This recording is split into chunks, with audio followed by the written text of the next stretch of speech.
Good evening mga buddy. Duty na tayo buddy. Night shift duty tayo ngayon. Ngayon kakain muna tayo. Dinner muna tayo. Punta tayo sa cafeteria. Ay dyan mga buddy. Kayo ba ay naghapunan na? Dito ako na lang sa likod. Na-event kami. 25 packs.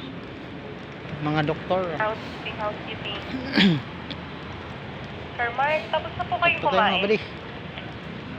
Kakain tayo mga buddy. Paksiw daw ang ulam buddy. Kakatapos na po ma'am, bakit po? Sir Mark, sasagot po ako ng call po sa telephone. Paksiw ang ulam daw buddy. Paksiw.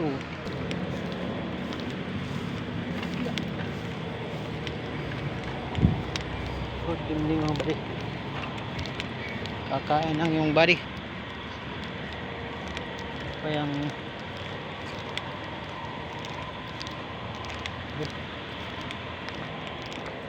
easy buddy.